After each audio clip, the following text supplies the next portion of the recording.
Hey guys, tonight we begin with the delightfully dysfunctional world of the ancient Greek gods, a pantheon so powerful, so dramatic, and so emotionally unstable.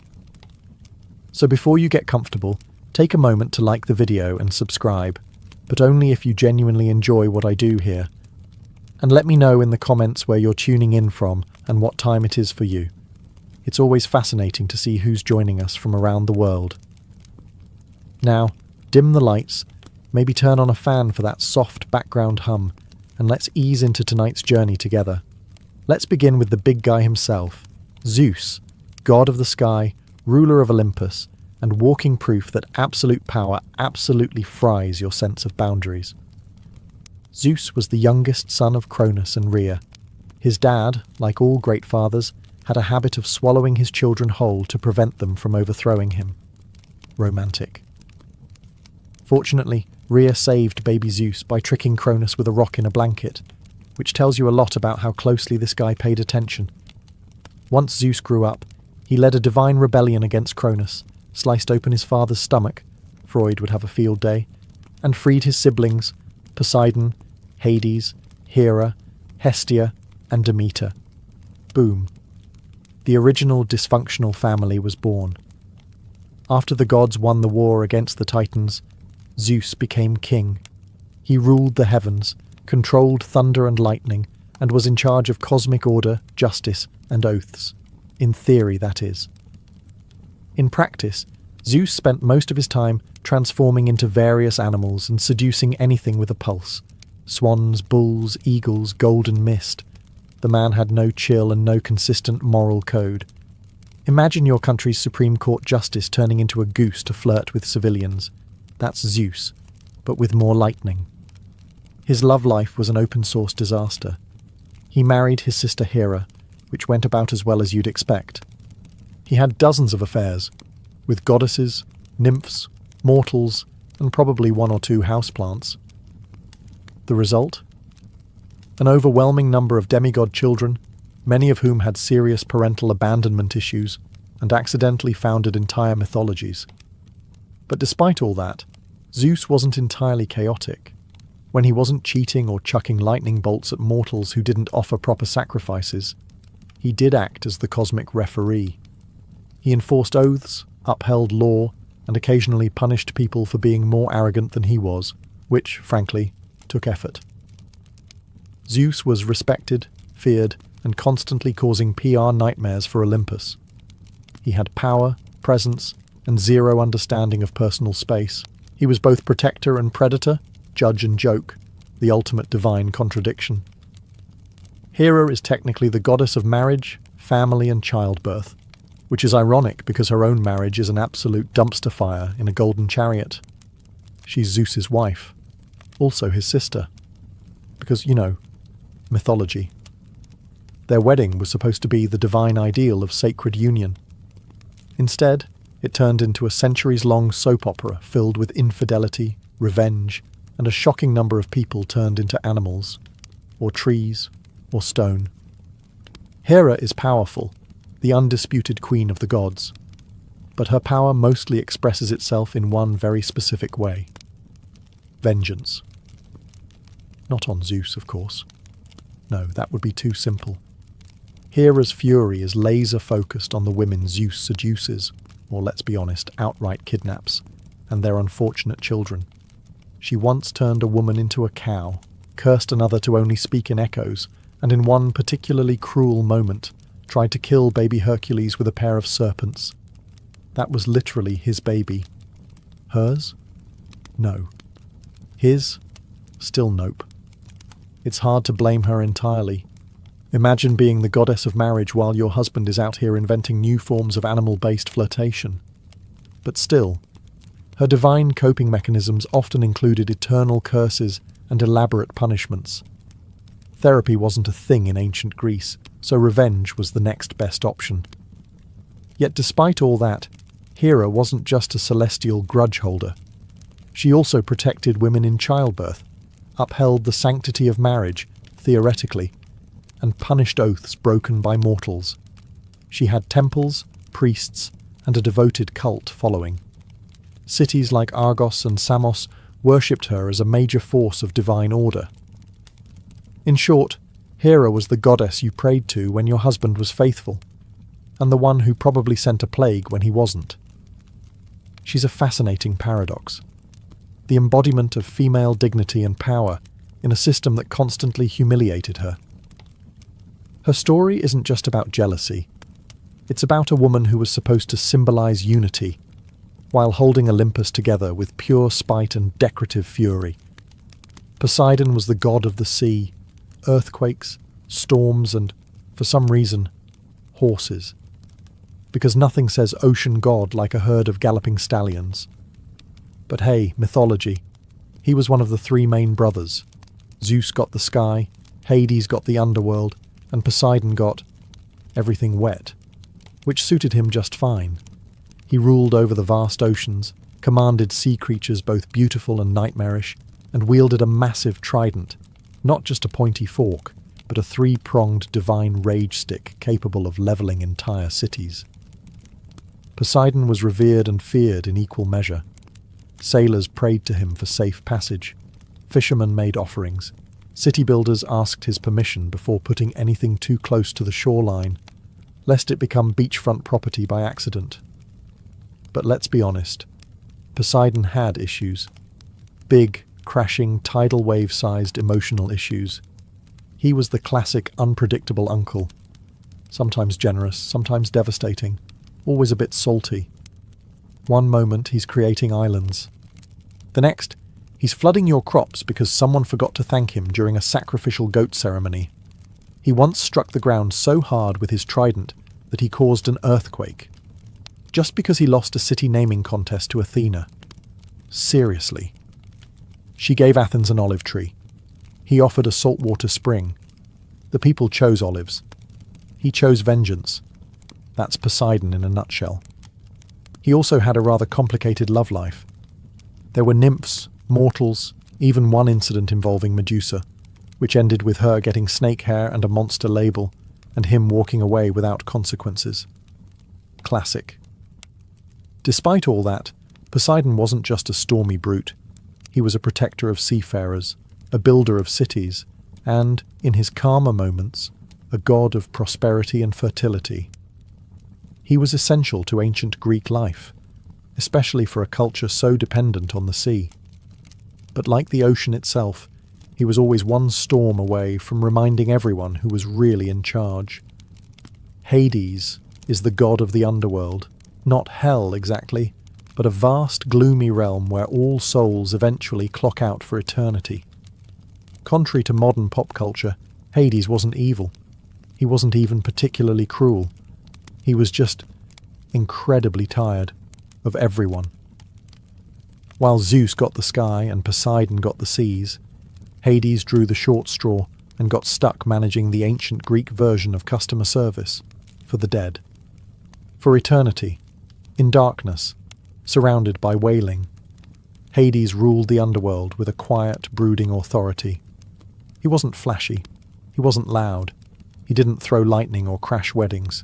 He just showed up to work every day, managing the logistics of eternity and making sure souls didn't sneak out the back.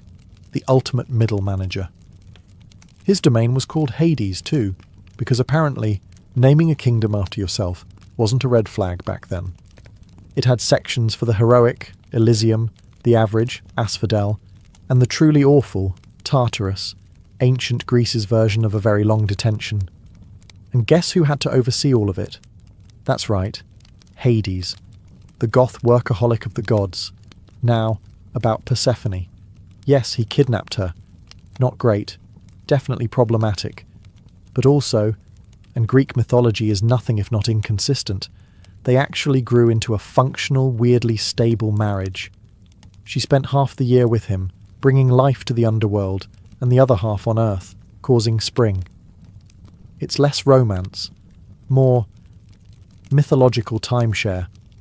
Hades was also the original pet dad. His dog, Cerberus, had 3 heads, a temper, and 0 obedience training. But he kept souls in line. Mostly. Unlike his brothers, Hades didn't cheat, didn't rage, and didn't crave the spotlight. That's probably why ancient Greeks rarely built temples for him. They were terrified of attracting his attention. He was the quiet, grim uncle you didn't invite to the party, but still respected from a safe, polite distance. Athena is the goddess of wisdom, war strategy, handicrafts, and staying 10 steps ahead of everyone without breaking a sweat. She's basically the divine embodiment of logic in a world full of emotional wrecks with lightning bolts. Her birth alone is enough to give Freud nightmares. Zeus, after swallowing her pregnant mother Metis, because prophecy of course, developed a splitting headache. Instead of aspirin, he got a hammer to the skull. And out popped Athena, fully grown, fully armoured, and fully unimpressed with everyone. From day one, Athena made it clear she was not here for nonsense. Unlike her war-happy brother Ares, Athena viewed conflict like a chessboard, something to be analysed, controlled and won, with minimal shouting and maximum efficiency. If Ares was a chaotic bar fight, Athena was a war room with spreadsheets. She's also the goddess of crafts, which might seem out of place until you realise weaving in her hands was a battlefield. Just ask Arachne, a mortal who dared challenge Athena to a weaving contest. Arachne won, technically, but was then turned into a spider for being a little too talented. Moral of the story, be humble, or enjoy your new life in the corner of someone's ceiling. Athena stayed out of romance entirely. Unlike the rest of Olympus, she didn't seduce mortals, marry her brother, or transform into questionable animals. She simply had things to do, cities to protect, heroes to advise, owls to raise. She guided Odysseus home, helped Perseus behead Medusa, and probably edited the Iliad with a red pen. Athena is the goddess you'd want on your debate team, in your war council, or running your startup. She doesn't scream, she doesn't scheme, she simply outsmarts, always. Ares was the Greek god of war, bloodshed, and punching first, thinking never. If Athena was war with a blueprint, Ares was war with a sledgehammer and poor impulse control. He represented the brutal, raw chaos of battle, the part where screaming men charged into each other and no one really knew what was happening except that things were on fire and someone just lost a helmet. In short, if Ares shows up, things are about to get loud, violent, and deeply disorganized. Personality-wise, he wasn't exactly Olympus's favourite guest. Even his fellow gods didn't like him. Zeus once called him the most hateful of all the gods, and you know you've messed up when Zeus is calling you a problem. Ares was arrogant, hot-headed, and about as subtle as a flaming chariot. He wasn't particularly respected either. The Greeks admired strategy, restraint, and cleverness, things Ares consistently failed to bring to the table. He didn't win battles with tactics. He just stormed in swinging. That worked occasionally, but more often than not, it left a trail of dead bodies and deeply annoyed allies. That said, Ares was still terrifying. He was the god of fear, literally. His sons were named Phobos and Deimos, aka panic and terror, and he loved being in the thick of a brawl. He also had an affair with Aphrodite, which sounds romantic until you remember it ended with him getting caught in an invisible net by her husband Hephaestus and laughed at by the entire pantheon. Ancient Greek tabloids had a field day. In Roman mythology, Ares got a makeover as Mars, more disciplined, more honourable, less sweaty. But in Greece, he stayed the chaotic, muscle-bound avatar of violence. Still, Ares had his moments. In times of actual war, he was feared and revered. Warriors made sacrifices to him, hoping he'd bring them strength, or at least ignore them for a while. And when he wasn't breaking things, he did ride a cool chariot pulled by fire-breathing horses, which earns him at least one style point. Aphrodite was the goddess of love, beauty, desire, and romantic messes with extremely high body counts. If you've ever seen someone fall in love way too fast with exactly the wrong person, congratulations, you've witnessed Aphrodite's divine influence. There are two origin stories for her, depending on how much trauma you can stomach. In one version, she's the daughter of Zeus and Dion. In the older, and frankly, much weirder version. She's born from the sea foam that formed when Cronus chopped off Uranus's, godly equipment and tossed it into the ocean. And yes, that's probably the least romantic origin ever assigned to the goddess of romance. Aphrodite was so stunningly beautiful that mortals and gods alike basically lost their ability to make good decisions in her presence. She had an actual magical belt, the cestus, that made her irresistible to anyone, which, let's be honest, is a mildly unfair advantage in the love department. Despite being the embodiment of desire, Aphrodite's own love life was complicated. She was married to Hephaestus, the hard-working god of fire and blacksmithing, but she famously preferred the company of Ares, the god of war, which tells you everything you need to know about her taste in men. Their affair was exposed when Hephaestus trapped them mid-romance in a golden net and summoned the other gods to come take a look. Ancient Greece, where revenge and group humiliation were considered excellent conflict resolution. But Aphrodite wasn't all chaos and cheating. She had a softer side, too. She helped young lovers, presided over weddings, and brought beauty to the world. She was the goddess people prayed to before confessing a crush or trying to charm their way out of something stupid. Still, she wasn't above starting wars. She's the one who offered Helen of Troy to Paris, sparking the Trojan War. Why? Because she wanted to win a divine beauty contest. Yes, really. An entire civilization burned because Aphrodite wanted a golden apple that said, "To the fairest." She's the patron goddess of desire, not stability.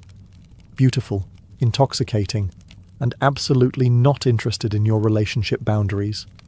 Hephaestus was the god of fire, metalworking, craftsmanship, and being the only Olympian who actually had a job. While the rest of the gods were busy starting wars, chasing mortals, or throwing lightning like confetti, Hephaestus was in the workshop, forging weapons, building palaces, and muttering under his breath. His origin story varies, but none of it is flattering. In one version, he's born deformed, and Hera, repulsed by his appearance, tosses him off Mount Olympus like unwanted luggage. In another, Zeus does the tossing after a family argument. Either way, the man falls from heaven, lands hard, and ends up with a permanent limp and probably some abandonment issues the size of Crete. Despite the rocky start, Hephaestus gets back to Olympus. Not through forgiveness, but through leverage. He crafts Hera a magical golden throne, which, surprise, traps her. The gods beg him to return and free her. He agrees, but only if they let him back into the divine club. Negotiation. Nailed. Now back in Olympus, Hephaestus becomes the divine handyman. He forges Zeus's thunderbolts, Poseidon's trident, Achilles' armor, and pretty much every magical item anyone brags about. If it glows, flies, or explodes, Hephaestus probably made it while working unpaid overtime. And yet, for all his brilliance, he was consistently disrespected. His wife, Aphrodite, assigned, not chosen, famously cheated on him with Ares. His family, emotionally distant to put it kindly. His co-workers, constantly breaking the stuff he just fixed. But Hephaestus never lashed out like Ares or schemed like Hera. His revenge was creative, elegant, passive-aggressive even. That net he used to catch Aphrodite and Ares mid-affair, artisan-crafted, and designed for maximum public humiliation, practical and poetic. He's not glamorous, he doesn't sparkle, but he's the god who built Olympus, literally. Hephaestus is the unsung hero, the working-class deity of the gods, the patron of blacksmiths, artisans, inventors, and anyone who's ever screamed at a malfunctioning machine and then fixed it with duct tape and rage. Hermes is the god of travellers, commerce, thieves, messaging, and suspiciously fast talking. He's the guy with winged sandals, a staff that probably came with no user manual, and an energy that screams, "I've already eaten 3 olives and lied twice today." Unlike most gods, Hermes hit the ground running, literally. On the day of his birth, he crawled out of his crib, stole Apollo's cattle, invented the lyre using a tortoise shell, and then returned to his cradle before anyone noticed. That's day one. Most gods take centuries to cause that much chaos. Hermes needed about 6 hours. He's known as the messenger of the gods, but that's underselling it. He didn't just deliver messages, he smuggled souls into the underworld, guided heroes through enemy territory, and probably invented the divine version of express shipping. If there was trouble, Hermes was already 2 steps ahead of it, leaving behind a suspiciously vague alibi and a charming grin. He also served as the god of commerce and trade, because nothing says trustworthy marketplace energy like the same guy who oversees thievery. Hermes represented negotiation, persuasion, and morally flexible entrepreneurship. Basically, the patron saint of salesmen, travellers, pickpockets, and anyone who's ever bartered at a flea market. But he wasn't just a charming rogue. Hermes was loyal when it counted. He helped Odysseus outsmart Circe. He gave Perseus the tools to behead Medusa. He even guided souls to the underworld with surprising tenderness, proving that beneath all that mischief, he had a job he took seriously. Hermes also had a signature accessory, the caduceus, a winged staff with 2 intertwined snakes. It's often confused with the symbol of medicine, which is ironic, considering Hermes' primary qualifications were speed, lying, and professional boundary hopping.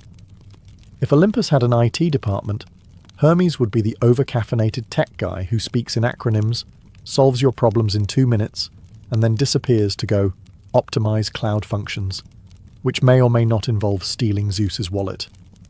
He's clever, quick, unreliable, and deeply lovable. The god of getting things done, getting away with it, and not answering follow-up questions. Demeter is the goddess of the harvest, agriculture, grain, and giving life to the world, provided she's in the mood. When Demeter is happy, crops flourish, trees bear fruit, and the world blooms with abundance. When she's upset, well, say hello to winter, famine, and general withering disappointment. She's one of the quieter Olympians. Doesn't throw thunderbolts, doesn't start wars, doesn't turn people into animals. But don't mistake quiet for harmless. She can shut down the planet's food supply with one bad mood. Which, as it turns out, she did. Enter Persephone, her beloved daughter, the literal flower child of Olympus. One day, Persephone is out picking flowers, minding her own mythological business, when the earth opens up and Hades, god of the underworld and professional kidnapper, swoops in and abducts her. Classic Greek parenting crisis. Demeter, understandably, loses her divine mind. She searches the earth in grief, refusing to let anything grow until her daughter is returned. Crops fail, animals starve, mortals beg for mercy. Demeter's response? No Persephone, no produce. Eventually, Zeus intervenes, mostly because the humans are dying and no one's getting any sacrifices. A deal is struck. Persephone will spend part of the year with Hades, part with Demeter, and thus the seasons are born. Spring and summer, Demeter's happy. Fall and winter, she's pouting. So yes, one of the most important natural cycles in human existence comes from Demeter's seasonal mood swings. Global agriculture powered by maternal grief and emotional blackmail. Mythology at its finest. Demeter also had a strong sense of justice. She once taught humans how to grow wheat and build civilizations, then turned around and burned a royal baby because the parents interrupted her mid-ritual. It's a fine line between goddess of life and terrifying earth witch. But at her core, Demeter represents nurture, resilience, and the sacred bond between mother and child. She brings life from the ground and takes it away just as easily. Dionysus is the god of wine, revelry, fertility, theatre, madness, and those questionable decisions you make after your third glass of whatever he's pouring. He's the divine embodiment of YOLO, wrapped in ivy, slightly intoxicated, and possibly summoning a panther. Born under very dramatic circumstances, Dionysus started life as the child of Zeus and a mortal woman, Semele. When Hera found out, because of course she did, She tricked Semele into asking Zeus to reveal his true godly form. Spoiler, it vaporized her. Zeus, ever the problem solver, stitched the unborn Dionysus into his thigh and carried him to term. Yes, thigh pregnancy. Greek mythology, where nothing is weird enough to question. Dionysus grew up wandering the earth, spreading winemaking, chaotic joy, and mild existential dread. He was followed by a rowdy entourage of satyrs, maenads, and woodland party crashers, a travelling circus of ecstasy and potential property damage. His worship wasn't just about fun and grapes. Dionysian rituals involved letting go of your identity, your inhibitions, and sometimes your clothes. His festivals were wild, immersive, and often involved masks, theatre, and very questionable decisions under the stars. Think Burning Man, but with divine consequences. But Dionysus wasn't all fun and fermented joy. He had a temper, a very theatrical one. If you mocked him, refused his worship, or interrupted his vibe, things got weird. One king who banned his cult was driven mad and dismembered by his own people. Another was turned into a dolphin. He didn't do light punishment. He did statement punishments. Yet he was also deeply compassionate, especially to outcasts, misfits, and those outside polite society. He gave comfort to the broken, voice to the silenced, and occasionally transformed people into vines, which is probably symbolic of something. Dionysus is the paradox of divine liberation and chaos. He's joy and destruction, art and madness, the god who blesses you with creativity one moment and has you dancing barefoot in a vineyard the next, questioning your life choices. Artemis is the goddess of the hunt, wilderness, wild animals, and the moon. She's also the goddess of, no, I will not explain myself, and yes, that was a threat. Often depicted with a bow in one hand and zero tolerance in the other, Artemis is one of the few Olympians who didn't need thunderbolts or love potions. She had precision, discipline, and a pack of divine wolves. Twin sister to Apollo, Artemis arrived in this world in typical overachiever fashion. She helped deliver her own brother shortly after her own birth. From that moment forward, she was done with men. She swore off marriage, romance, and anything remotely resembling emotional vulnerability. Instead, she roamed forests, hunted stags, and surrounded herself with a loyal band of maiden followers who all shared her love for nature and disinterest in drama. Artemis is best known for her purity, not in a Victorian fainting couch way, but more in the touch me and I turn you into a deer way. Take Actaeon, for instance, a hunter who accidentally stumbled upon her bathing. Rather than calmly explain boundaries, she transformed him into a stag and let his own dogs tear him apart. Message received. She was fiercely protective, especially of women and children. While many Olympian gods treated mortals like chess pieces or dating apps, Artemis acted as a divine shield for the vulnerable. She punished those who disrespected sacred nature or harmed the innocent, and her vengeance was swift, poetic, and usually fatal. As a moon goddess, she represented calm, clarity, and mystery. She brought light to the night and guided travelers through darkness, metaphorically and literally. If Apollo was the sun's blinding brilliance, Artemis was the moon's cold, focused stare. Less warmth, more watchfulness. She wasn't flashy, but she didn't need to be. Artemis had presence. You didn't challenge her. You didn't flirt with her. You just hoped she wasn't aiming in your direction. In modern terms, Artemis is the original independent woman. Fierce, free, and entirely uninterested in what you think of her. She didn't live in Olympus. She ran in the woods. Apollo is the god of the sun, music, prophecy, healing, poetry, archery, and, honestly, at this point, just assume he put his name on every job opening on Mount Olympus. If the gods had LinkedIn, Apollo's profile would crash the site. Twin brother of Artemis, Apollo is the shiny, radiant poster child of Olympus. Golden hair, golden lyre, golden chariot. He's the reason we have daylight, according to Greek myth. as he literally drove the sun across the sky every day in a flaming chariot. No pressure if you're running late. But beneath all that brilliance lies a lot of feelings. Apollo is dramatic. He's emotional. He's the guy who sings ballads after a breakup and then curses the person who rejected him. Literally. Ask Daphne. She turned into a tree just to get away from him. Apollo mourned her loss, then turned her into a sacred symbol and wore her leaves as a crown. Because that's healthy. He's also the god of prophecy, which means he technically knows things will end badly, and still gets upset when they do. Classic overachiever energy. He established the Oracle of Delphi, where priestesses, fueled by divine madness, mumbled poetic riddles that somehow explained everyone's destiny. Very user-friendly. Apollo had a complicated relationship with love. He chased several mortals, was rejected by most, and reacted with varying degrees of poetic overkill.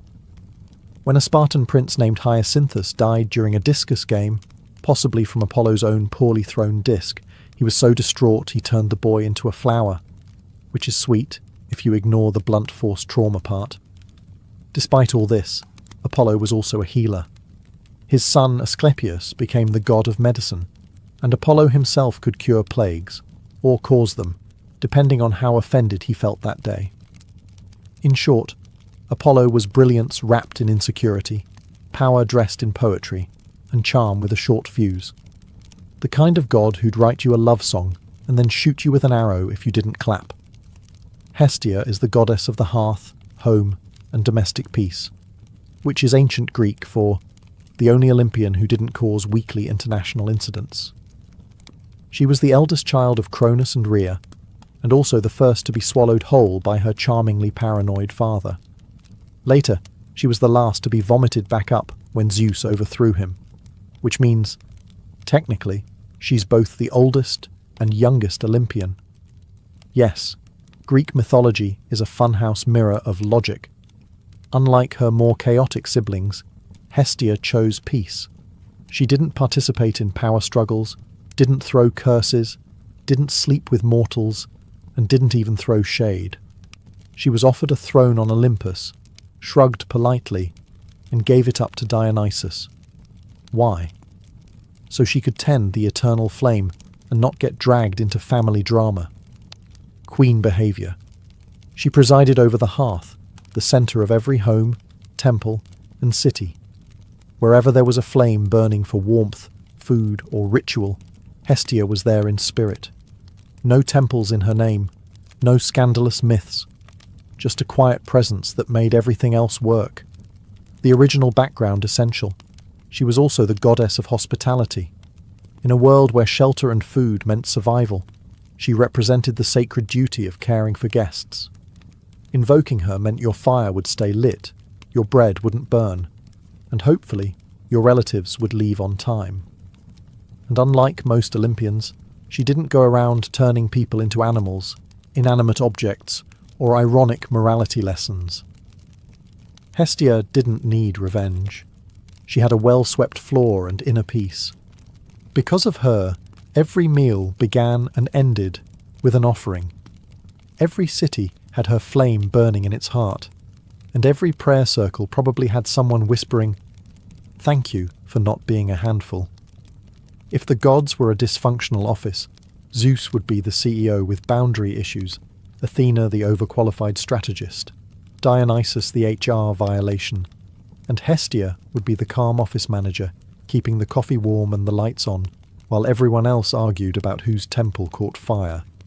Hestia reminds us that there's power in stillness, value in simplicity, and sometimes the most essential figure is the one who doesn't demand attention, but holds everything together.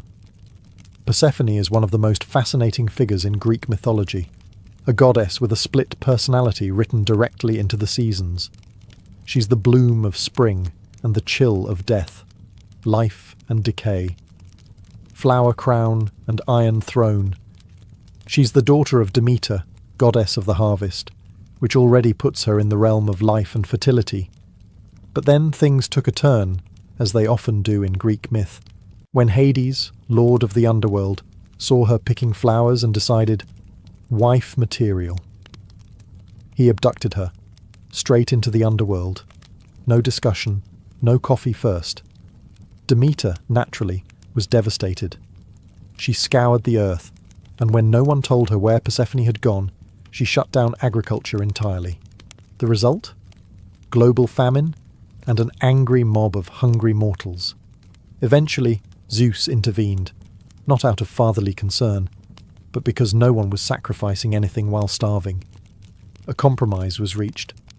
Persephone could return if she hadn't eaten anything in the underworld, which of course she had. 6 pomegranate seeds. Just enough to legally bind her to a part-time gig in the land of the dead. Thus began her dual role, half the year on earth with Demeter, ushering in spring and summer, the other half with Hades in the underworld, giving us fall and winter. The ancient Greeks invented seasonal depression with a myth, but here's where things get interesting. Over time, Persephone embraced her role as Queen of the Dead. She wasn't just a sad, kidnapped flower girl. She became a ruler, calm, firm, and quietly powerful. Mortals prayed to her for mercy, for safe passage, for understanding the balance between life and death. She represents transformation, not just seasonal, but emotional. The shift from innocence to strength, from being taken to taking control. Persephone is the goddess of duality. She walks through flowers and bones with equal grace. She's the reason flowers bloom, and the reason they wilt. Before Psyche was even old enough to understand the word goddess, she was being compared to one. By the time she reached womanhood, statues of Aphrodite were gathering dust while mortals travelled miles just to glimpse the face of this mortal girl. Her beauty wasn't simply admired, it was worshipped. Entire crowds treated her as if she were Aphrodite, reincarnated in flesh and bone. People whispered that she must be divine, that no mortal woman could look like this by accident. But for Psyche, all the reverence felt hollow. She walked through cities and villages like a phantom, adored but untouched, celebrated but alone. No one dared to approach her with true affection. Men looked at her like a living painting, flawless, silent, untouchable. Even her family, though proud, grew uneasy. Her 2 sisters had married noble men, begun families, and lived the kind of grounded, warm lives that Psyche herself craved. But no suitor would dare to court a girl believed to be a rival of Aphrodite, and therein lay the danger. You see, the gods weren't fond of competition, especially Aphrodite. Watching her temples grow silent while mortals laid garlands at the feet of a mere girl made the goddess burn with divine rage. To her, Psyche wasn't a beautiful child. She was an insult carved into flesh. Yet Psyche knew none of this. She spent her days walking gardens alone, speaking to no one. She'd never felt a lover's touch or heard a whispered vow in the dark. Her beauty had become a curse, one that distanced her from the only thing she truly wanted, a soul that saw her, not just her face. She would stand by her window at dusk, watching the horizon fade and thinking perhaps this was her fate, to be loved by all but held by none. No priest, no oracle, no stranger ever offered an answer, until one day someone did. But it wasn't a man, it wasn't a priest, and it wasn't a mortal. It was a goddess. And she wasn't offering love, she was demanding revenge. On Mount Olympus, beauty was more than vanity. It was power, and no one wielded it like Aphrodite. She was the goddess of desire, of seduction, of divine charm. But lately, her temples echoed with emptiness. Her statue stood lonely beneath the sun. Why? Because mortals now knelt before a human girl, Psyche, as if she were the new goddess of love. To Aphrodite, this wasn't just offensive, it was treason. The goddess watched from her celestial perch, her envy twisting into hatred. She had destroyed kings for less. How dare a mortal girl steal her worshippers? How dare she exist as a living insult to divine beauty?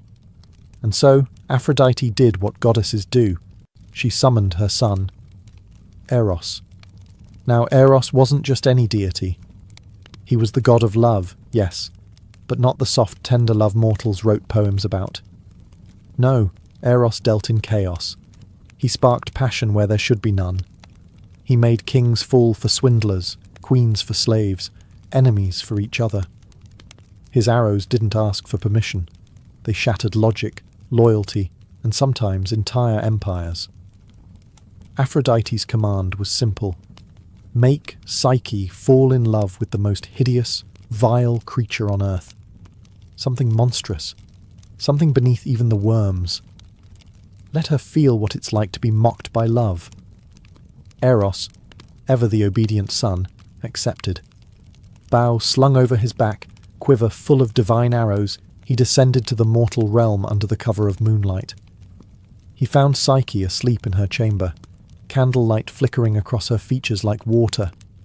She was beautiful. Too beautiful. And Eros, who had pierced 1,000 hearts, felt his own skip a beat. This wasn't right. This wasn't part of the plan. Still, he reached for his arrow, but in his distraction, something went wrong. His hand slipped. The arrow pricked his skin. Just a drop. But it was enough. The god of love had just fallen victim to his own power, and in that moment, fate shifted. For Eros would no longer be his mother's weapon. He would be Psyche's silent protector. But neither of them knew what price the gods would demand for this forbidden affection. And Aphrodite would not forgive betrayal. Eros vanished before Psyche could stir from her sleep, the wound from his own arrow still warm on his skin. He had pierced countless hearts, but never once had he fallen prey to his own game. Now, with every beat of his heart, he felt a longing he didn't understand, a need to protect her, to cherish her, to hide her from the cruel eyes of Olympus. But protection came with sacrifice. He couldn't tell her the truth. If Aphrodite discovered he had disobeyed her, worse, that he had fallen in love, there would be no mercy, not for him, not for Psyche. So Eros made a quiet vow. He would love her from the shadows. Meanwhile, Psyche's life grew stranger by the day. No suitors came. Her beauty, once a spectacle, now seemed cursed. Whispers of divine punishment swirled through the kingdom. Her father, desperate and afraid, consulted the oracle of Apollo, and the words returned were cruel. She shall not wed a mortal man. Instead she will marry a monster, a beast feared even by the gods. Send her to the mountaintop, dressed as a bride. There her fate awaits. Her family wept, her sisters gasped, but Psyche stood still, silent, as if the wind had carved her into stone. A monster? This was her destiny? Not love, not choice, but sacrifice? Still she agreed, not out of courage, but out of resignation. She had been adored like a goddess, yet never touched by love.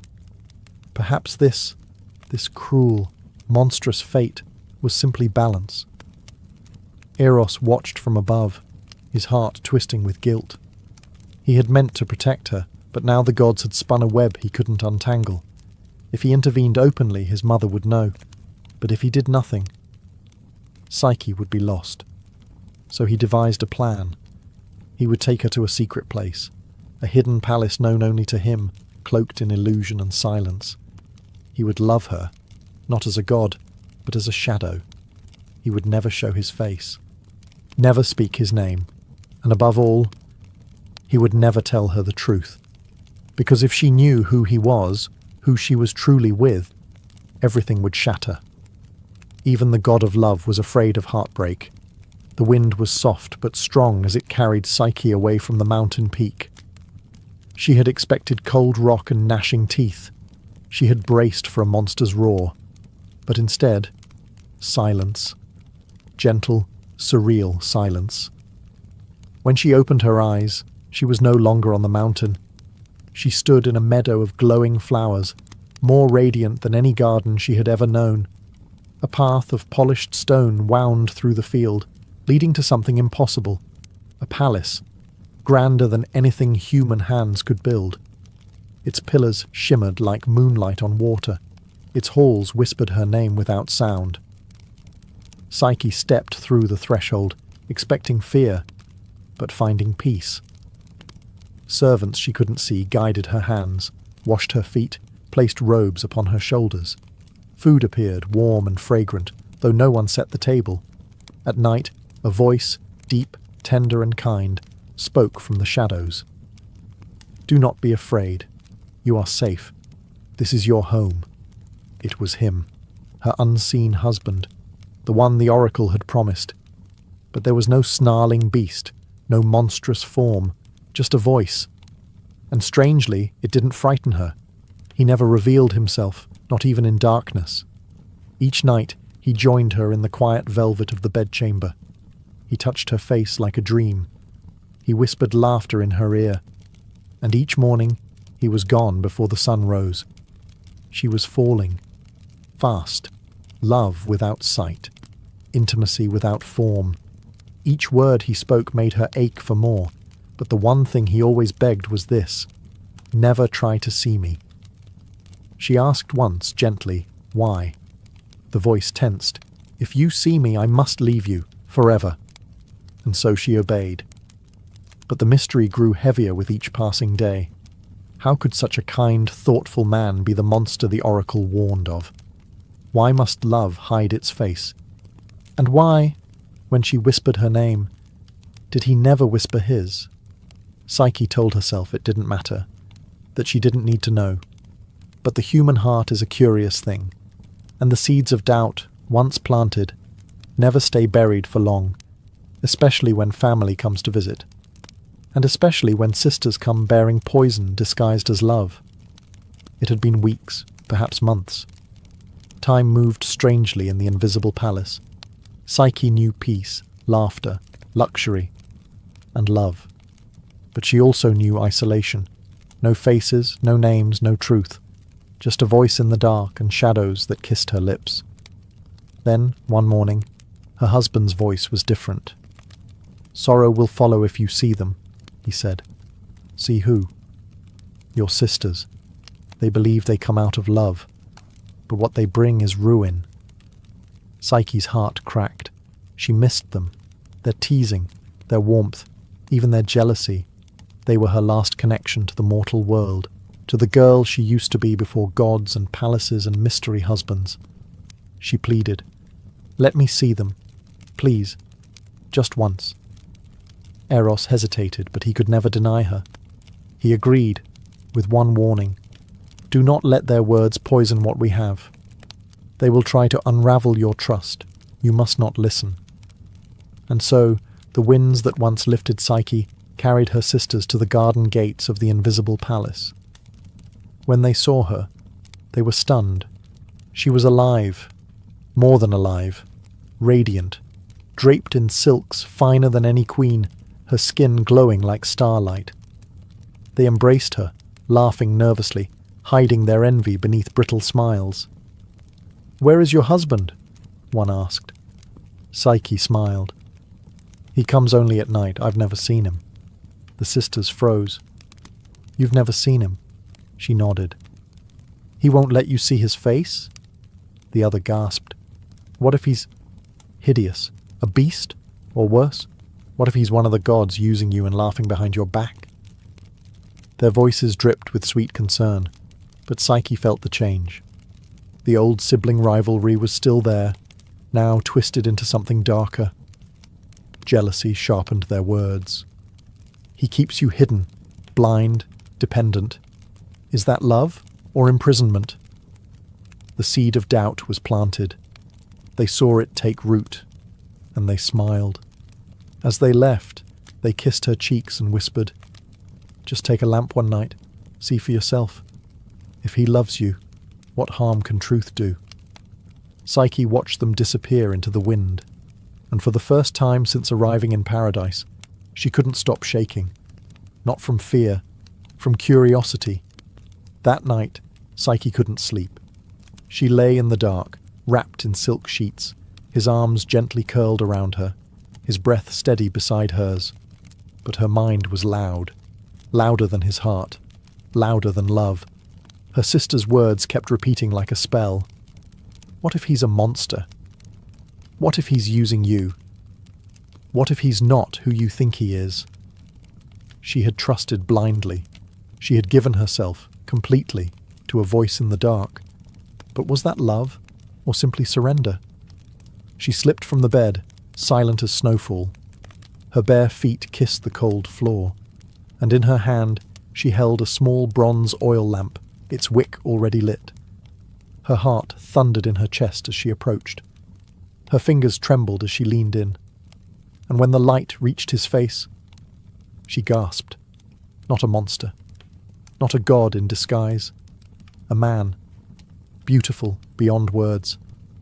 Golden curls tangled on the pillow, soft lips curved in sleep, and on his back, wings, feathered, divine, folded like a secret.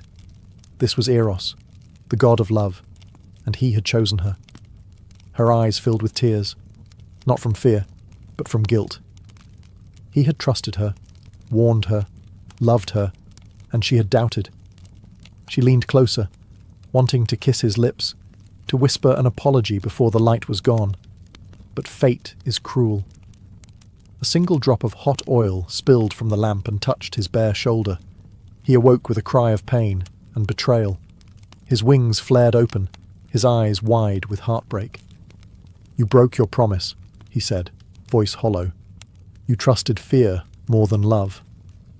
"I'm sorry," Psyche whispered, falling to her knees. "I just wanted to know." Eros stepped back, his glow dimming. "Now you do." And with that, he vanished into the darkness. The palace crumbled behind him. The invisible world they'd shared unraveled like smoke. Psyche was left alone on a barren hillside, the lamp still warm in her hand and her heart. Shattered, she had seen the god of love, and lost him. Not to fate, but to doubt. Psyche wandered, barefoot and broken, across a world that suddenly seemed colder. The lush gardens, the silken halls, the voice that once lulled her to sleep, gone. The sky offered no answer. The earth gave no comfort. Only her regret remained. Each step was heavy with sorrow. She called out to Eros in forests, in fields, in rivers, even in dreams, but there was no reply. The god of love had vanished, not from Olympus, but from her life. In desperation, Psyche returned to her father's home. But the palace that once cherished her now whispered with rumours. Her sisters, triumphant in her misery, claimed she had married a demon and lost everything. No one believed her tale of love and gods and winged husbands. So she left again. This time not out of exile, but purpose. She would find Eros, no matter how far she had to go, no matter what wrath she might face, even if it meant entering Olympus itself. But mortals don't simply walk into the heavens, so she sought the only one who might guide her path, the one who had started it all, Aphrodite. Yes, Psyche was afraid. The goddess had reason to hate her, but if Eros still loved her, if there was even a sliver of hope, then Psyche would face even the wrath of Olympus to earn redemption. She found Aphrodite not in a golden temple, but in a private garden surrounded by mirrors. The goddess looked into her own reflection, as if searching for flaws that didn't exist. When Psyche approached, Aphrodite didn't turn. "I warned you once," the goddess said coldly, "and still, you touched what was mine." Psyche knelt. "I love him." Aphrodite laughed. "You love him? You mean the son you betrayed? The god you doubted?" "I was foolish," Psyche admitted, "but I will do anything to earn back his trust."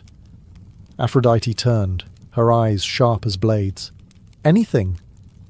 Psyche nodded. The goddess smiled, but it was not kind. "Then you will suffer. You will be tested. And perhaps, at the end of your agony, you'll be worthy of my son." Thus began a trial not of strength, but of devotion, and Psyche would have to face it alone. Aphrodite didn't waste time. Her beauty was legendary, but her cruelty, when provoked, was equally divine. If Psyche wanted even a chance to see Eros again, she would have to prove her worth through a series of impossible trials. The first task was deceptively simple. Aphrodite led her to a vast storage chamber, where mountains of seeds spilled across the floor: barley, millet, lentils, poppy, wheat, and beans, all mixed together into an indistinguishable chaos. "By nightfall," Aphrodite said with a yawn, "separate them, every grain, every seed, into its proper pile. If you fail, you'll never see my son again." Then she left, humming to herself. Psyche stared at the impossible task. Even 1,000 hands wouldn't be enough to sort such a mess in a day. She knelt anyway and began, picking seed after seed, her fingers shaking. Minutes passed like hours. Her eyes blurred. She wasn't even a fraction of the way through. But the gods are always watching, and so are their creatures. Unseen by Psyche, a line of ants had been watching her toil. Not just any ants. These were sacred to Demeter, goddess of the harvest. Perhaps they pitied the girl. Perhaps they were moved by love. In a sudden flurry of motion, hundreds of tiny legs raced across the floor. The ants formed living rivers, dividing the seeds with shocking precision. In minutes, the chaos became order. Barley to one side, lentils to another, millet in neat pyramids. It was like watching nature itself rewrite the laws of time. When Aphrodite returned at dusk, she was met not with failure, but perfection. She narrowed her eyes. "You had help," she snapped. Psyche bowed her head. "I only did what I could." Aphrodite's lips twitched with something between anger and amusement.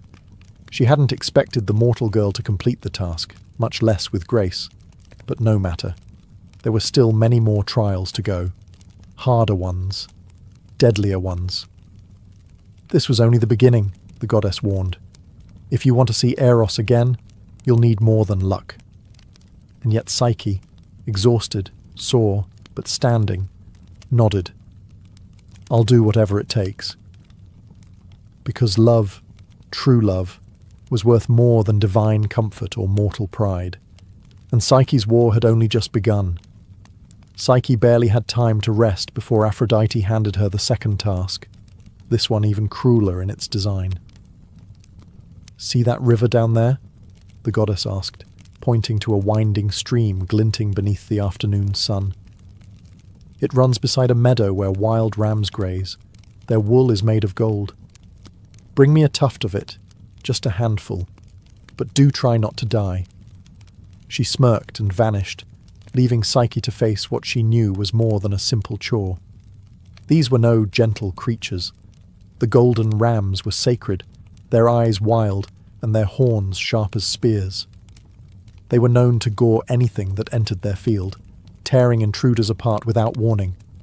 They glittered like treasure, but guarded it with rage. Still, Psyche climbed down the hill and approached the field. She crouched by the reeds, heart pounding, watching the creatures roam. Their hooves cracked against stones. Their growls echoed low and primal. There was no way she could survive entering their territory in daylight. She sank to her knees, tears welling, fear clawing at her resolve. But once again, the world watched. A quiet whisper drifted through the tall grass. A soft voice, like reeds swaying in rhythm. It was a spirit of the river, an old presence bound to the stream. "Do not enter the field while the sun is high," the spirit murmured. "The rams rage under daylight, but when twilight falls they rest in the shade. Wait, and then gather the wool from the thorny branches where it has snagged. No beast will miss it." Hope returned.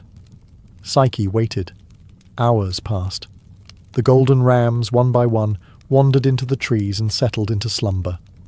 As darkness fell, she crept forward, quiet, careful, and found tufts of golden fleece tangled in brambles and bark. By moonlight, she gathered the wool and returned to Aphrodite, who narrowed her eyes at the shimmering handful in Psyche's palm. "You live again," the goddess muttered. "Curious." But Psyche said nothing.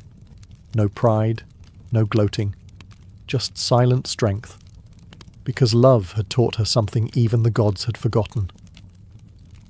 Courage grows quiet, but it endures. And though Aphrodite was not finished testing her, Psyche was far from finished fighting. Aphrodite was growing frustrated. Psyche had survived tasks meant to crush her, using nothing but determination and a strange, unshakable luck. The goddess's smile was gone now, replaced by cold calculation. And so, for the third trial, she gave Psyche an errand that should have ended her story for good. "Fetch me water," she said. "Not from a well, not from a stream, but from the river Styx itself." Psyche paled. The Styx was no ordinary river. It marked the boundary between the world of the living and the dead. Its waters were sacred, cursed, and fatal to touch. Even the gods approached it with fear. Mortals didn't survive its banks. They didn't even return. Still, Psyche nodded. Her journey led her to the edge of a cliff so steep it seemed carved by the hands of titans. Far below, the river Styx churned like black glass, and from it rose vaporous curses and the cries of lost souls. Its current didn't flow, it coiled like a living serpent. Worse still, guarding the river were monstrous winged beings, sentries of the underworld. They swooped and screamed at anything that moved, claws sharp enough to tear bone from flesh. There was no way down, no path forward, no hope. She collapsed beneath a rock ledge, clutching the crystal vial Aphrodite had mockingly handed her. "Just a sip," the goddess had said. "Enough to show you tried." But then, a shimmer. A high-pitched hum filled the air, and from a crack in the stone emerged a tiny creature. An eagle, massive by bird standards, regal and golden-eyed. Sent by Zeus himself, the eagle of thunder and kings. Without a word, it took the vial from Psyche's hand, spread its wings, and soared down the deadly cliff. The sentries shrieked, but dared not attack, for even death respected Zeus's command. Within moments, the eagle returned, placing the sealed vial, filled with Styx's shimmering, cursed waters, into Psyche's trembling hands. She didn't ask why Zeus helped her. Perhaps Eros had once helped him. Perhaps even gods respected love's endurance. When Psyche returned to Aphrodite, the goddess accepted the vial with stony silence. Psyche had passed again, but the final trial would take her where even gods fear to go, and not all love stories survive a journey into the underworld. Aphrodite's voice was colder than the Styx itself. "For your final task," she said, "you will journey to the realm of Hades. There, you will beg Queen Persephone for a box of her beauty. A gift, you see, for me. I'm feeling quite worn lately. Your existence exhausts me." It was a death sentence. Even the boldest mortals avoided the underworld. The living did not enter Hades' realm and return, but Psyche no longer hesitated. If the path to Eros lay through darkness, then darkness would not stop her.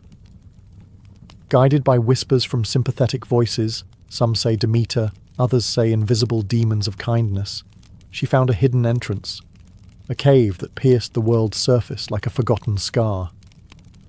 She brought with her 2 coins for Charon, the ferryman, and barley cakes for Cerberus, the 3-headed hound. Every step deeper drained the warmth from her bones. The air was thick, not with smoke, but silence. The souls she passed drifted like memories, thin, hollow, and unreachable. At the river Acheron, Charon accepted her payment and rowed her through still waters stained with forgotten grief. When Cerberus appeared, snarling at the threshold of Persephone's palace, she fed him the cakes. He quieted, licking his blood-stained jaws. Inside, Persephone sat serene on her obsidian throne, eyes like polished garnets. "You come for beauty," the queen said, not unkindly. "But at what cost?" "I do not want it for myself," Psyche replied. "I must deliver it to Aphrodite." Persephone nodded. Perhaps she too understood the madness of love. She handed Psyche a small sealed box, plain, unmarked, and yet unbearably heavy. "Do not open it," the queen warned. "It is not meant for your eyes." Psyche thanked her and turned to leave. The journey back was quiet, but heavier now, with temptation. The box pulsed in her hands. Surely just a peek couldn't hurt. She told herself no, over and over. But doubt, like before, crept in. What if this beauty made her worthy of Eros again? What if this was the final key? The surface was near. Her heart raced, her fingers twitched, and as light returned to her face for the first time in days, she opened the box, and darkness consumed her. The moment Psyche opened the box, expecting light and beauty, a cold mist spilled from it like a breath from the grave. It wasn't beauty, it wasn't divine radiance. It was sleep, not ordinary sleep, but the deathless slumber of the underworld, crafted by Persephone to preserve her power, not to beautify Aphrodite. Psyche didn't scream. She didn't collapse. She simply dropped. Her body fell softly onto the grass at the edge of the mortal world, the sealed box beside her, her limbs frozen, her breath silenced. She wasn't dead, but neither was she alive. Caught in an eternal pause, her heart stilled by her own curiosity. And that might have been the end of Psyche. But love has a way of surviving even death. Far away, in Olympus, Eros had not forgotten her. His wounds had healed, but his heart had not. He had kept away at his mother's command, tormented by visions of Psyche toiling through impossible trials. And when he heard she had entered the underworld, he knew. She had done it for him, defying Aphrodite, braving death, all for love. That was no mortal girl. That was a queen. Eros defied his mother, bursting from Olympus in a blaze of wings and gold. He raced through the skies, the clouds splitting at his heels, until he found her, motionless, silent, lying like a marble statue kissed by the dusk. He fell to his knees beside her, and he wept. Not tears of sorrow, but of rage, of regret, of love too big for words. He lifted the box gently and sealed it shut. Then, without hesitation, he leaned down and kissed her lips. Not a magical kiss, not a spell, just a kiss, a promise, a memory, a plea, and her eyes fluttered open. Psyche gasped, the sleep lifting like fog. Her hands reached for him before she could even speak. "Eros," she breathed. "You came back," he whispered. "I never stopped loving you." He held her tighter than ever before. And in that moment, all the gods who had watched, some amused, some angered, finally understood. Even the god of love had met his match. Their reunion shook Olympus. Eros, the god of love, had defied his mother. Psyche, a mortal, had defied death. And together, they had crossed the boundaries between divine and human, between duty and desire. Such love was dangerous. Aphrodite was livid. She stormed into the court of the gods, demanding punishment. "This mortal," she cried, "has mocked the gods, meddled with sacred laws, and corrupted my son. She must be erased." But the gods were no longer so certain. They had seen Psyche's trials, witnessed her suffer, persevere, and rise again. Her love had survived what no mortal love ever had. Still, the matter had to be decided, and so they turned to Zeus. The king of the gods sat silent on his throne, lightning in one hand, fate in the other. He had watched all of it, from Psyche's fall to her rise, from her doubt to her devotion. At last, he spoke. "There is power," Zeus said, "in a love that endures." Aphrodite opened her mouth to protest, but he raised a hand. "You have tested her. She has passed. More than any mortal I have ever seen. She is not unworthy of Olympus. She is proof that even mortals can love like gods." Then he turned to Eros and Psyche. "You want to be together, truly, forever?" They both nodded. "Then so be it." With a flick of his hand, Zeus summoned a goblet filled with ambrosia, the drink of the gods. He offered it to Psyche. "Drink, and you will no longer be mortal. Your heart will beat with eternity. Your soul will live among us. But your trials will not be erased. You will carry them, as we all carry the stories that shape us." Psyche took the goblet. Her hands didn't tremble. She drank. Warmth spread through her, not burning but blooming. Her senses expanded. Her heartbeat slowed, then deepened, like a bell tolling across centuries. And just like that, she was divine, no longer mortal, no longer less. Eros took her hand, and in front of all Olympus, they were declared husband and wife. Love, for once, had not ended in tragedy. It had been crowned. The moment Psyche drank the ambrosia, the transformation was complete, not just in body, but in spirit. Her skin shimmered with divine radiance, her eyes now holding galaxies rather than tears. The gods who once scoffed at her mortal blood now watched in awe. For the first time in Olympus's long memory, a mortal had earned her place among them, not by bloodline, but by devotion. She was no longer Psyche the girl, or Psyche the beautiful. She was now Psyche the immortal, a goddess in her own right. Even Aphrodite, who had once cursed her, could no longer deny what stood before her. A woman who had faced death, temptation, betrayal, and isolation, and still chosen love over pride. Still, the goddess of love wasn't quick to forgive. But Eros, ever his mother's son and yet fiercely Psyche's husband, stepped forward.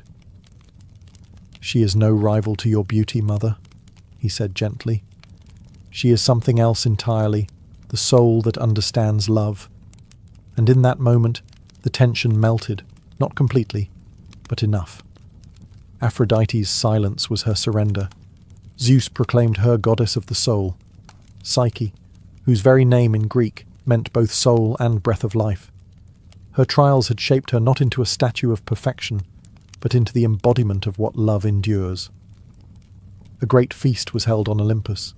Nectar flowed like rivers, stars danced in celebration, and even the fates smiled at the story they had once woven in whispers. Psyche stood by Eros, no longer uncertain or afraid. She was equal. She was divine. Together, they watched the skies above and the mortal world below, guardians of love and the soul's journey. And from their union, a daughter was born. Hedone, goddess of pleasure and delight, symbol of joy born from the union of love and soul. Where once Psyche had walked among thorns and shadows, she now danced in eternal light. Not because she was perfect, but because she had loved, fallen, suffered, and risen again. She was proof that even mortals, even the broken-hearted, could reach the heavens, one trial at a time. And so, the tale of Eros and Psyche did not end in tragedy, as so many mortal loves do, but in transformation. Not into myth, but into something far greater, a truth whispered across centuries, from temples to bedrooms, from storytellers to dreamers. Love, real love, is not easy. It is tested, it is doubted, it is wounded. But when it endures, it becomes eternal. Psyche's journey had begun with beauty, a curse she never asked for. She had been worshipped by strangers, envied by sisters, manipulated by gods. She had been punished for being loved, then punished again for loving back. And yet, she never stopped trying. Even when her heart broke, even when her faith cracked, she kept walking. And Eros, the god of love, he learned too. That love is not a weapon, not a game, not a secret in the shadows. It is light, yes, but only if it is faced. Together they taught even Olympus a lesson it had long forgotten. Love does not belong solely to the gods. It belongs to anyone willing to fight for it. In temples across Greece, lovers would offer prayers not just to Aphrodite, but to Psyche. They would whisper her name before marriages, births, and even funerals. Because she wasn't just a goddess, she was a reminder. that the soul can survive despair, that love, when it falls, can rise again, and that no matter how deep the underworld, no matter how sharp the trial, the heart knows the way back. Today, long after temples have crumbled and empires have fallen, the story still lives. In the word psyche, meaning soul. In the word psychology, the study of that soul. And in every tale where love is tested and triumphs, Eros and Psyche live on, not as marble statues, but as echoes within all of us. Every time we choose trust over fear, forgiveness over pride, and love over silence, we walk their path. And perhaps, like them, we become a little more divine. Long before she was feared, before statues froze mid-scream and serpents whispered across marble floors, Medusa was a mortal girl, beautiful beyond compare. Her beauty was not loud or proud. It simply existed, uninvited, like sunlight slipping through stone. Her hair shimmered like strands of midnight silk. Her eyes held the calm of oceans before storms, and her presence, though quiet, unsettled kings and gods alike. She was born into a family of monsters, in a time where monsters were worshipped and feared in equal measure. Her sisters, Stheno and Euryale, were immortal, fierce, and monstrous by design. But Medusa was different. She alone was mortal. She alone could die. And perhaps that made her even more precious. But Medusa wanted no throne, no lovers, no crown of divine favour. She chose something rarer, devotion. As a young woman, she entered the sacred service of Athena, the virgin goddess of wisdom, war, and restraint. In the echoing marble temple built high on cliffs above the sea, Medusa swept the floors, lit the incense, and whispered prayers long before dawn. She took the vows of chastity, purity, and silence, not because she was forced to, but because she believed. She admired Athena, not just as a goddess, but as an ideal, strong, untouchable, above the chaos of mortal hearts. In time, even the people began to whisper that Medusa was a living statue of Athena herself. Worshippers would sneak glances at her while pretending to pray. Her face became a symbol, her voice rarely heard, her life bound in sacred duty. But beauty, even in a temple, is not safe. Word of Medusa's grace spread beyond the temple walls, past the cities, through forests, into the realm of gods, and with it came danger. For in Olympus, desire often wore a divine face, and the line between admiration and possession was razor-thin. One god in particular took notice, not a god of wisdom, not a god of restraint, but a god of seas, storms, and appetites. And while Medusa kept her vows, fate had already begun to twist. Because in the realm of gods, even purity can be punished. And soon, Medusa's sanctuary would become her prison. Far beneath the crashing waves and coral palaces of the deep, Poseidon ruled the seas with pride, fury, and a hunger that was never fully satisfied. He had tamed monsters, birthed storms, and claimed goddesses, but his eyes now turned to something far less divine, a mortal, Medusa. Her beauty had reached even the ears of Olympus, but it was her stillness, her discipline, her untouchable grace that obsessed him. She belonged to no man, no god, no mortal king. She had chosen a life of devotion, one that placed her far from desire, and perhaps that was what tempted Poseidon most. The more she prayed, the more he watched. And one evening, when the tide was high and the temple was empty, Poseidon rose from the sea. He did not knock. Gods rarely ask permission. He entered Athena's sacred temple as water pooled beneath his feet, a trail of seawater soaking the marble floor. Medusa, alone and unsuspecting, turned, only to find the sea god looming in the shadows, his trident left behind, but his hunger very much present. She called out to Athena, but her cries echoed unanswered. She ran, but temples, built for worship, were not made for escape. And there, beneath the cold stone gaze of Athena's statue, Poseidon defiled what was sacred. It was not a seduction. It was a violation. When it was over, Poseidon vanished, leaving nothing but salt and silence behind. Medusa, broken, curled beneath her goddess's image, waiting for justice, for comfort, for anything divine. But gods are not always just. When Athena returned to her temple and saw the desecration, her fury was absolute, but not at Poseidon, at Medusa. Whether out of pride, denial, or divine law, Athena blamed her priestess for allowing the temple to be defiled. Whether she saw Medusa as complicit or simply inconvenient didn't matter. The purity of her sanctuary had been broken, and so the goddess of wisdom passed judgment, not on the god who had violated, but on the mortal who had been violated. Because even in myth, power protects itself. And Medusa, once a symbol of sacred beauty, would now be transformed into a warning no one could ignore. The temple floor was still stained with seawater when Athena returned. The incense had long burned out. The silence was heavy. And at its centre, Medusa knelt in shame, her head bowed beneath the unblinking gaze of her goddess. But Athena's eyes were not filled with pity. They burned with fury. For her temple, her sanctuary of reason, discipline, and virgin purity, had been defiled. And though Poseidon had violated sacred ground, it was Medusa who bore the blame. To Athena, there could be no forgiveness. Gods never apologized, and temples never forgot. The punishment had to be symbolic, eternal. She stepped down from her statue's pedestal and stood over Medusa, who trembled, confused, awaiting mercy from the very goddess she had worshipped for years. But mercy was not given. Instead, Athena's voice echoed like thunder between marble walls. "You have brought shame into my house. Let the world see what becomes of beauty that invites destruction."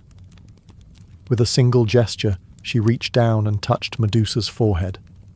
The transformation was immediate. Golden hair turned to writhing serpents, their hissing a cruel mimicry of whispered prayers. Her skin lost its warmth. Her gaze became a weapon.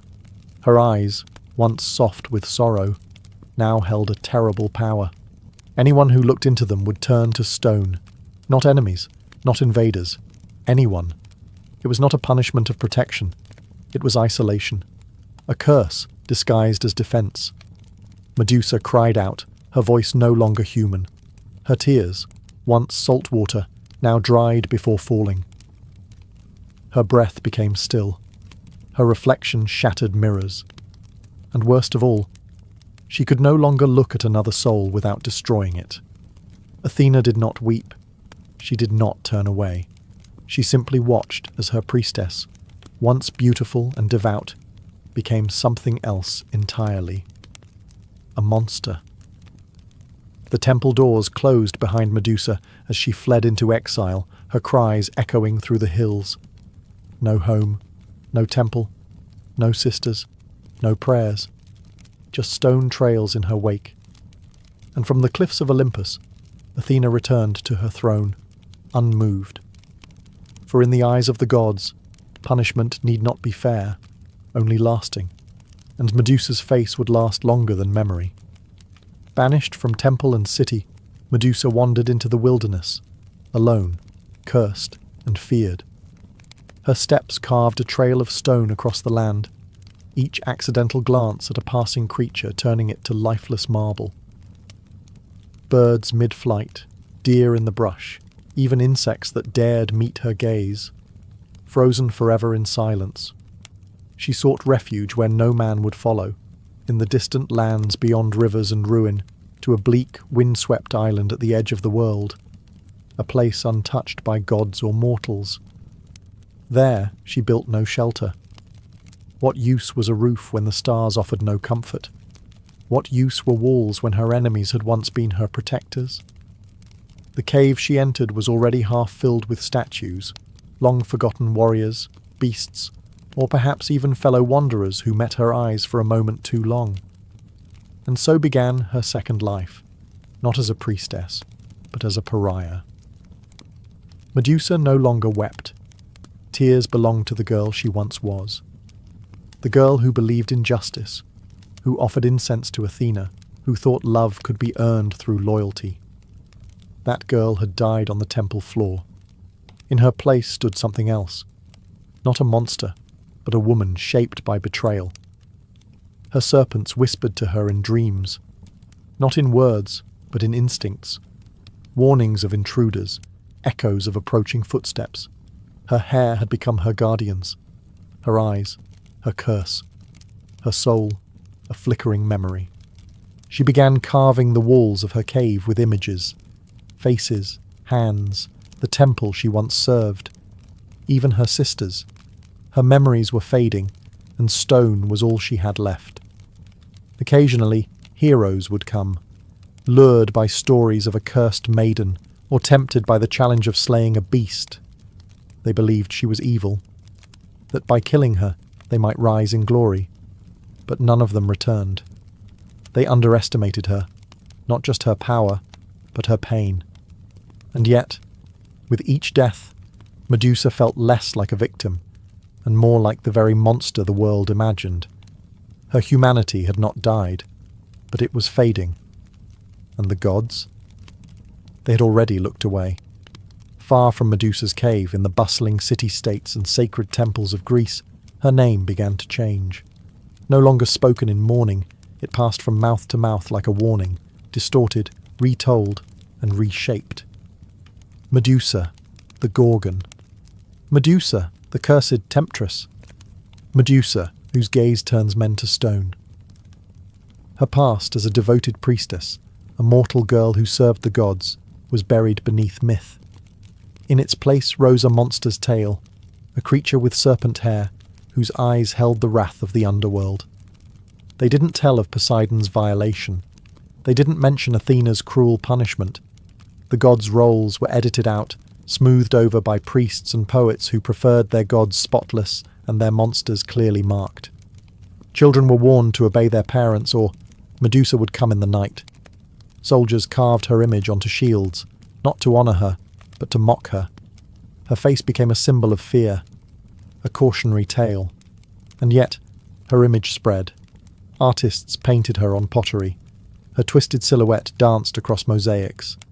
Her snarling face was carved into temple walls, not in reverence, but as a weapon, used by the very gods who had cast her out. Medusa, from exile, could only feel the weight of their words. She didn't ask to become legend. She didn't ask to be feared. She had simply survived. And survival, to those in power, is threatening. On the mainland, some whispered of her as more than a monster. Old women in mountain villages left offerings near caves, murmuring that Medusa protected women who had been hurt. They didn't fear her, they pitied her. They called her guardian of the wronged. But these voices were soft, and the roar of hero myths drowned them out. Medusa remained hidden, unaware of how deeply her name had split. Monster to some, martyr to others. What she did know was this. No matter how far she hid, they would keep coming. Men with swords and shining armour. Men who thought killing her meant glory. Men who had never cared who she was, only what she had become. And somewhere, a new challenger was already being born.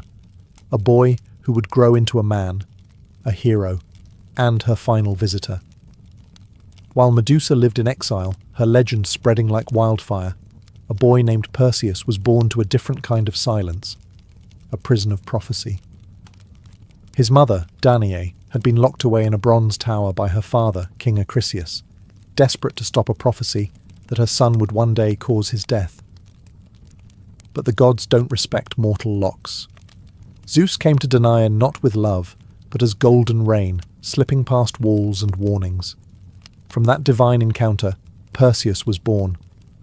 When the king discovered the child, he dared not kill a son of Zeus directly. So he cast mother and infant into the sea, sealed in a wooden chest, a quiet execution wrapped in cowardice. But the sea, ruled by Poseidon, carried them not to death, but to refuge. They washed ashore on the island of Seriphos, where a fisherman took them in. Danae raised Perseus in hiding, teaching him strength, humility, and the silence of survival. She never spoke Zeus's name. She never told her son what kind of god had sired him. Years passed. Perseus grew into a sharp-eyed young man, clever, strong, but untested. And then came the king of Seriphos, Polydectes. He wanted Danae for himself. Perseus stood in the way. The king, feigning kindness, invited Perseus to a feast. Each guest was to bring a gift. Perseus, poor and proud, brought nothing. Polydectes sneered, "Then bring me the head of Medusa." Laughter followed. It was meant to humiliate him. But Perseus, stung by pride and unaware of the truth behind the name, accepted. The gods watched with interest. Athena, perhaps still nursing guilt over what she'd done to Medusa, saw an opportunity. She would aid this boy, not for justice, but for balance. She and Hermes came to Perseus in dreams, whispering guidance. They gave him tools, winged sandals to fly, a polished shield like a mirror, an adamantine sword, and the helm of Hades to vanish from sight. But no gift came without purpose. Perseus had been chosen not just to kill a monster, but to complete a myth, one that began not with him, but with a girl, alone in a temple, praying to gods who never listened. Perseus set off with divine tools at his side and the weight of a king's challenge on his shoulders. But finding Medusa was not as simple as crossing land or sea. Her location had been buried by time, hidden even from the gods who had cursed her. To find her, Perseus needed answers that no mortal could give. He sought out the Grey, 3 ancient sisters who shared a single eye and a single tooth between them. They were older than gods, draped in shadow and spite, living in the void between light and nightmare. They knew where Medusa slept, for they were her kin. Perseus didn't beg. He didn't plead. He waited until one of the sisters passed the eye to another, and snatched it from their hands. "Tell me," he demanded, holding their only vision hostage, "or remain blind forever." They hissed, but they spoke. They told him of a distant island, beyond mortal maps, past crags that tore ships to splinters, where stone statues littered the shores like fallen soldiers. An island where no birds sang and no stars dared linger. The lair of Medusa. And so Perseus flew, sandals slicing through clouds, heart pounding. Not with fear, but anticipation. He saw himself returning to Seriphos with a head in his hands, triumphant, Danae proud, Polydectes humbled. He did not yet question the story he'd been told. That Medusa was a monster. That she deserved to die. The gods had prepared him, but they had not warned him. They had not said that her cave was lined with the remains of men who called themselves heroes. They had not said that her eyes were not cruel, only cursed. And they had not said that her face, beneath the serpents behind the myth, still carried the shape of a woman once full of faith. As he flew across the sea, the winds howled louder, as if trying to speak. But Perseus heard only silence, a silence the gods knew well, because when you create a monster, the last thing you want is for someone to hear her speak. When Perseus landed on the shores of the island, the world seemed to hold its breath. No breeze, no bird song, only statues, hundreds of them, scattered like fallen warriors across the cliffs and crags. Their faces were twisted in terror, mouths frozen mid-scream, eyes wide with the last thing they ever saw. Her. He stepped over stone limbs and shattered shields, his sword sheathed, his mirrored shield held tight. Athena had warned him, never look at her directly, use reflection, be swift, be silent. But what the goddess hadn't said was why the statues looked not just terrified, but surprised, as if in their final second they'd realized they were wrong. Perseus moved deeper into the cavern, wings folding behind him. The air was thick with damp moss, snake musk, and something else. Sorrow. The serpents hissed before he saw her, a low symphony of warning and weariness. Then she appeared, not charging, not roaring, not even aware. Medusa slept, coiled on a bed of stone, arms curled around herself like a child. Her face, in the mirrored shield, was peaceful, fragile. A strange beauty lingered, though her features were half hidden beneath the tangle of venomous serpents that rested for now in slumber. She did not look like a monster. She looked like someone who had been left behind. Perseus hesitated. This was not the roaring beast sung about in legends, not the terror painted on urns and shields. She was just a woman, cursed, asleep, and utterly alone. But the gods had given him a task. He remembered his mother. He remembered the mocking voice of Polydectes. He remembered glory. And so he raised the sword, his eyes fixed on the mirrored shield. He took one step closer. A snake lifted its head. Medusa stirred. Her eyes fluttered, still closed. She did not scream. She did not fight. She barely breathed. And in that moment, Perseus struck. The blade hissed through the air with a divine edge.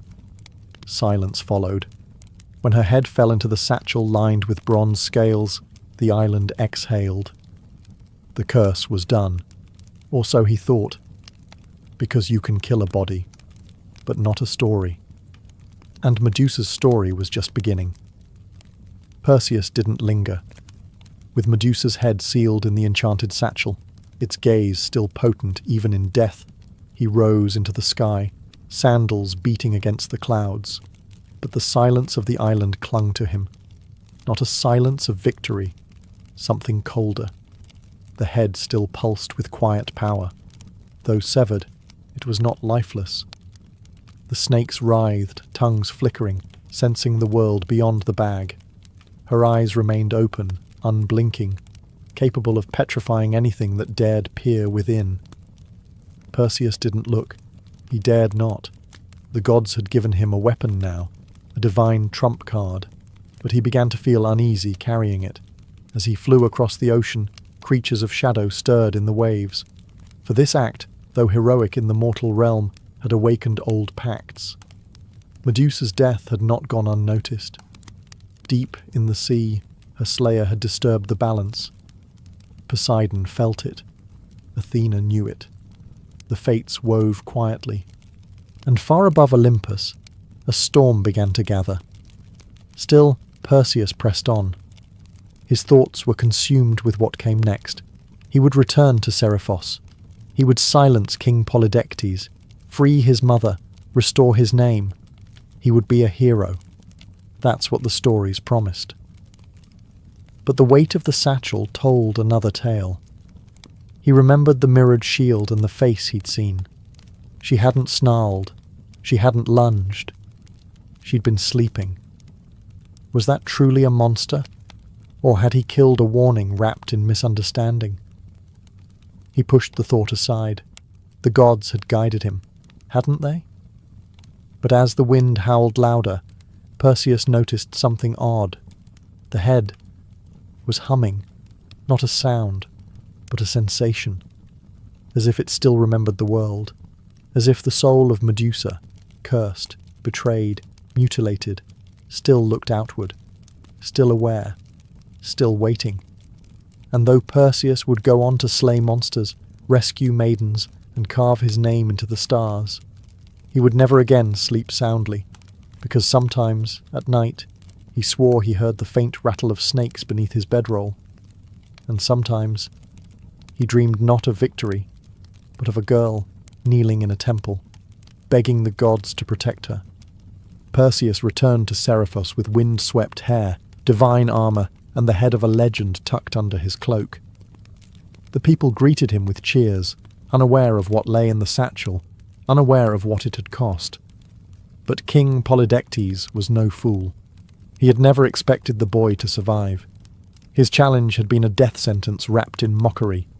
So when Perseus strode into the palace, head held high, the king's sneer quickly turned to unease. "You brought me a gift?"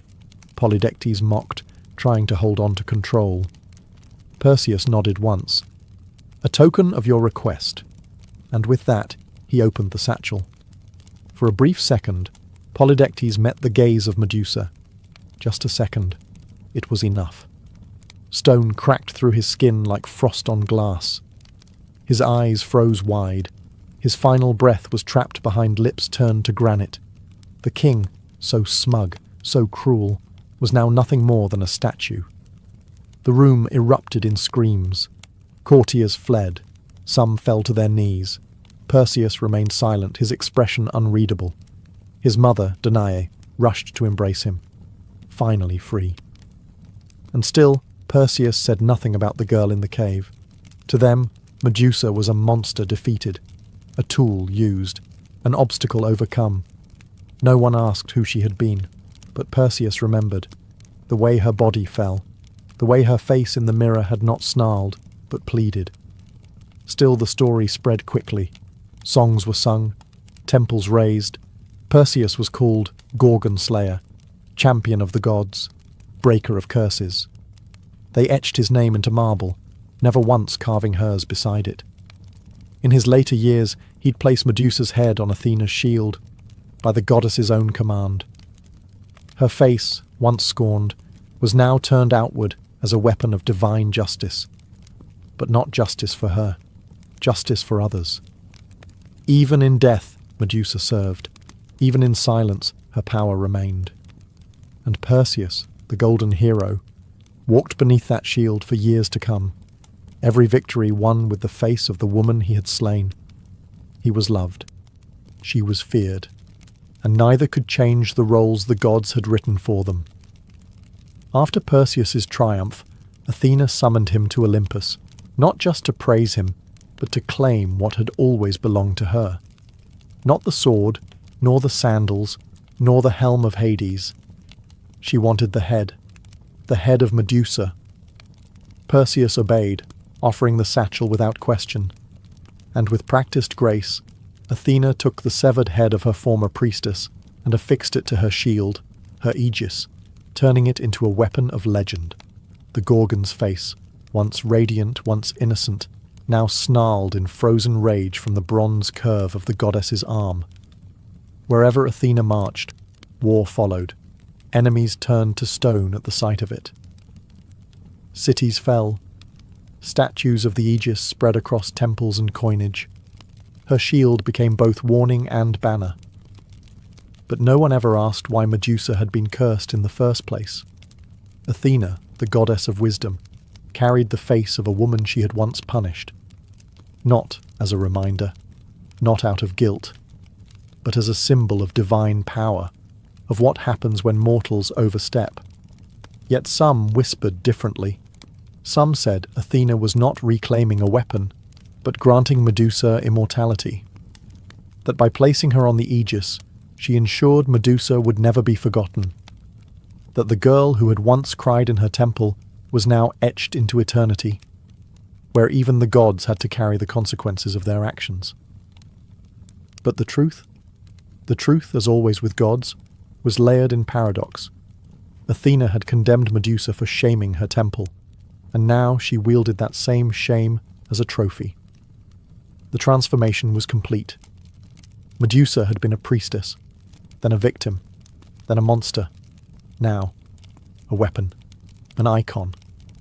And yet, somewhere in the curve of that sculpted jaw, in the tragic slant of her petrified eyes, something still lived, something the world couldn't unsee. Because even as she turned armies to stone, there were always a few, just a few, who looked upon her face and didn't see a monster. They saw a question, a protest, a warning, and that is a power no blade could match. Medusa's face now stared outward from Athena's aegis, unblinking, eternal. To most, it was a symbol of divine terror, of enemies turned to stone, of battles won with a single glance. But to those who looked closer, that gaze held something more than fury. It held memory. It held injustice. It held the truth no temple scroll ever dared to write. Through the centuries, Warriors marched behind that shield, unaware that the face they wielded once belonged to a woman who had never raised a hand in violence. Her curse, gifted by the gods, had become a tool of empire. The weaponization of her trauma was complete. Still, her eyes continued to see. Long after her voice had been silenced, her gaze bore witness to 1,000 battles. She watched kings rise and fall. She saw temples crumble and heroes turn cruel. She saw altars raised to men who had called her a monster, and prayers whispered by women who understood what she had lost. And sometimes, those women left offerings. Tiny clay serpents placed at hidden shrines, a lock of hair wrapped in cloth, a whispered name buried in the dark, not out of fear, but remembrance. Because long before Medusa became a cautionary tale, she had been a protector. Her cave had become a graveyard of would-be conquerors, yes, but also a sanctuary, a place no man could enter and survive, a place where the hunted became untouchable. In time, her legend fractured. To some, she remained the Gorgon. To others, she became something else entirely, a symbol of resistance, a goddess of wrath and wounded justice, a spirit that stood between the powerless and the predators. Her myth bent and twisted as myths do, but the core remained. A woman wronged, a woman reshaped by pain, a woman whose story had been stolen, but whose stare could never be taken away. And so her gaze endured, across paintings, sculptures, shields, coins, and dreams. And in every retelling, someone new would pause. Someone would ask, was she really the monster? And in that question, Medusa lived again. Centuries passed. Empires crumbled. New gods rose and fell. But Medusa endured, not as flesh and blood, but as symbol and shadow. Her face, chiseled into marble and cast in bronze, migrated across cultures. In Byzantium, in Rome, in forgotten corners of the world, her image lingered just beneath the surface of myth and memory. But something strange happened over time. The tale began to split. In one version, she remained the monster, the Gorgon, the serpent-haired killer who turned men to stone with a glare. Her head became a talisman against evil, mounted above doors, gates, and armor. Soldiers carried her into war, hoping her legend would strike fear deeper than any spear. But another story quietly grew alongside it, one whispered by poets, philosophers, and women whose voices rarely made it into scrolls. In this story, Medusa was not a beast to be slain, but a wronged woman, punished for beauty, cursed for a crime committed against her. This version didn't roar, it murmured. It asked why a goddess of wisdom would punish her own servant, why the god of the sea would face no consequence, why so many men sought to kill her when she simply wanted to be left alone. In taverns, in libraries, in hidden corners of temples, these questions bloomed like weeds in cracks of marble. And slowly, the image of Medusa began to shift again. She became a mirror, not of terror, but of truth. Women began to see themselves in her, survivors of violence, victims of silence, souls forced to wear the label of monster simply for being feared. Her serpents were no longer a punishment, but a crown. Her eyes, not a curse, but a defense sharpened by betrayal. Even now, in modern tales and art, Medusa rises again, not to petrify, but to testify. She stares from paintings with grief and fury. Her story is retold not to glorify Perseus, but to ask why he was called a hero at all, because myths evolve, and sometimes the monster is not the one with fangs, but the one holding the sword. And in every generation that dares to question the old story, Medusa blinks, just once, and watches them begin to understand.